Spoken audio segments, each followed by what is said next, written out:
Hey all, I'm Jessi Harry and welcome back to my channel. If you're new here, please be sure to subscribe. We do lots of food related content over here, grocery hauls, what's for dinners, easy recipes, and you don't want to miss it. So today's video is actually going to be 3 Crockpot side dishes. I'm going to have the recipes linked in the description box below as always, and any notes on anything that I did differently than the actual recipes. So our very first Crockpot side dish is going to be slow cooker cheesy scalloped potatoes. So we've got some Parmesan cheese. Recipe called for grated. This is what they had at Aldi. That's what I bought. I didn't want to spend an arm and a leg on fancy grated Parmesan cheese, nor did I want to use the shaker. A bag of Swiss and Gruyere. The recipe calls for Gruyere. Aldi had Swiss and Gruyere. That's what I used. I just don't think it's that big of a deal. Then we've got some potatoes. In the recipe, it does call for russet, but with scalloped potatoes, you can use russet or golden. Golden was on sale. That's what we have here. Some heavy whipping cream, some minced garlic, some thyme.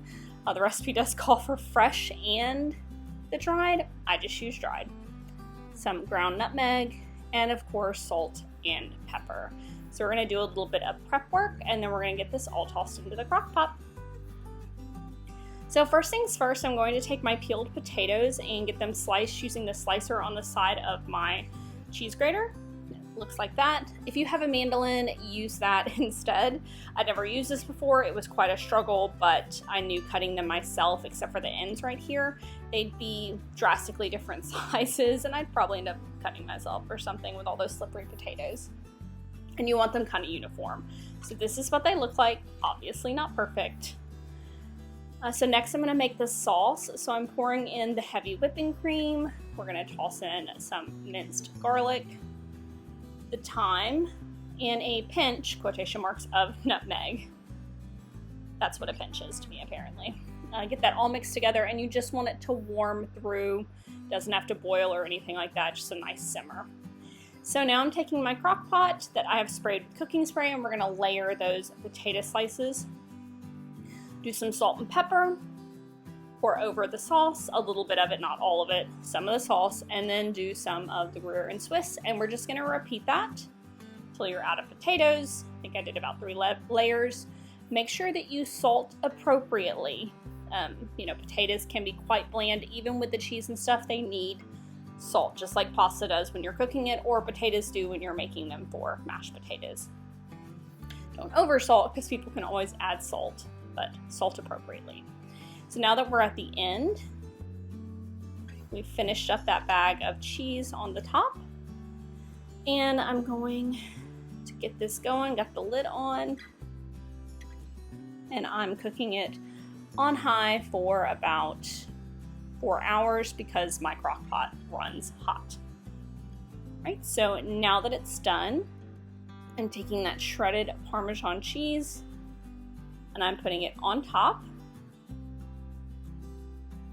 And then I'm just going to put the lid back on and let that melt.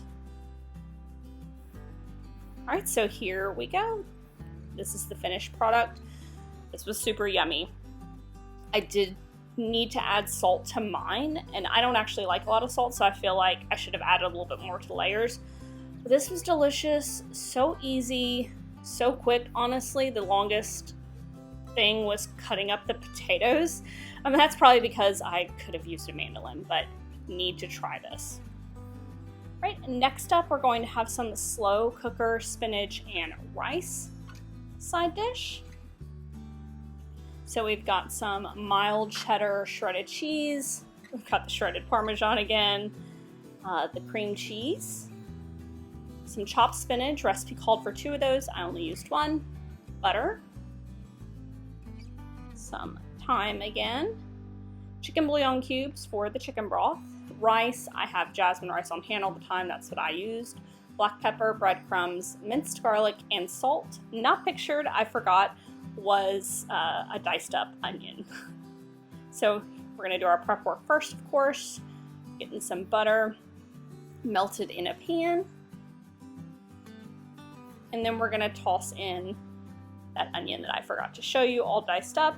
You're going to cook that for about 4 to 6 minutes until it's nice and tender. And of course, just however long it takes for your stove to do that. And so now that it's softened, you're going to toss in garlic and thyme.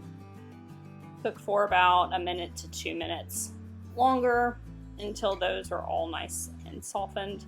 I guess until the garlic is softened and all that's cooked through nice and fragrant. All right, so now I'm going to pour in my chicken broth, which I made using water and the bouillon cubes. You're going to bring that to a simmer. And that's all you do is bring it to a simmer, and then you're going to remove from heat. Toss in that block of cream cheese that I've diced up. It's kind of hard to see because it just all still sticks together. Here I am breaking it up. And then we're going to toss in the salt and pepper.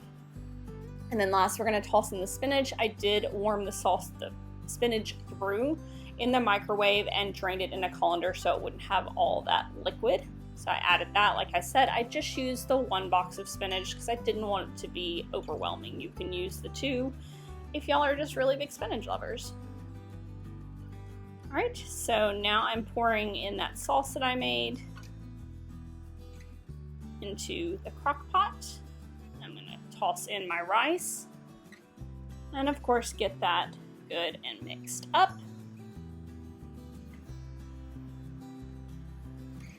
All right, so now I put that in my crock pot and I'm gonna cook that on high for about 3 hours. Like I said, my crock pot runs hot. Do whatever's best for your crock pot. So when it had about 1 hour, 30 minutes left, I checked on my rice to see if it needed any more liquid because I didn't want my rice to burn or for it to be this crunchy, crispy stuff. So I gave it a good stir-in, kind of checked some of the rice bits. It did need some water. I added about 1 cup more. Stirred that around. You may need to do this for yours, you may not. I feel like you just have to know your slow cooker. If you have a great slow cooker that cooks evenly all the time, then follow the directions, but I always check my stuff.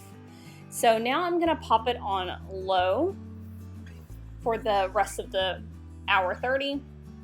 And after that, my rice was cooked perfectly. There was no dried bits, it was not burned, anything like that. So I'm taking the lid off and I'm tossing on some shredded cheddar. I'm gonna let that melt down.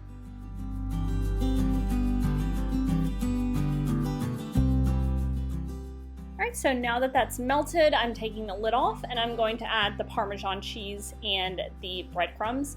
I actually could have added the Parmesan cheese with the cheddar cheese. I wasn't thinking about the fact that I'm using the shredded as opposed to the shaker.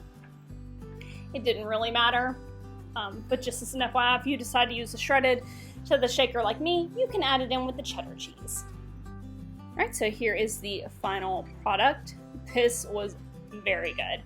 You cannot have a side dish recipe video in this house without rice. I love rice. We all love rice. But this was so creamy, so comforting. I honestly think that it would be phenomenal if I just put shredded chicken in it as well and cooked it as served it as a complete meal. But this was yummy, easy, and budget friendly, so you gotta try it. Last up this week, we've got some slow cooker Italian mushrooms. I love mushrooms, and if you do, this is for you.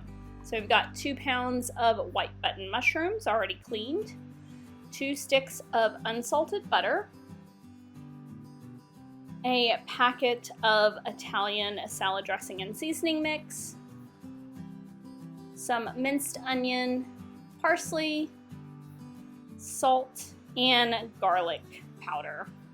So the original recipe actually called for 2 Italian seasoning packets. Those are kind of salty, and I didn't have 2 on hand, so thus what the other seasonings are for.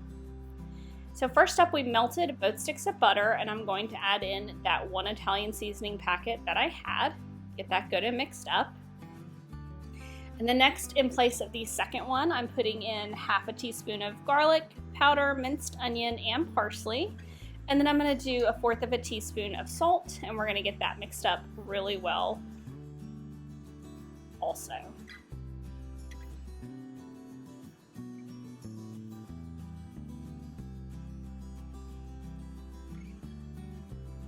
All Alright, so now that that's all mixed up, we're going to toss these cleaned mushrooms into our crock pot and top it with that good butter and seasoning mixture.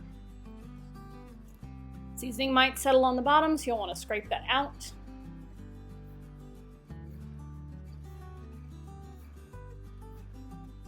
And now I'm just going to make sure to toss the mushrooms into that buttery goodness, so that way they're nice and coated.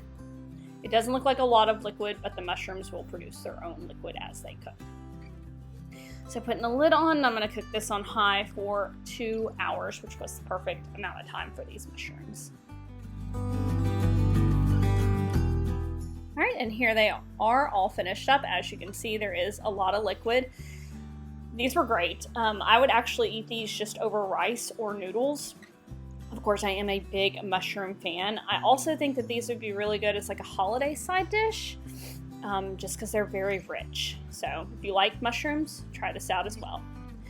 Thank you so much for watching my video today. If you like it, make sure to give it a thumbs up and don't forget to subscribe. Bye.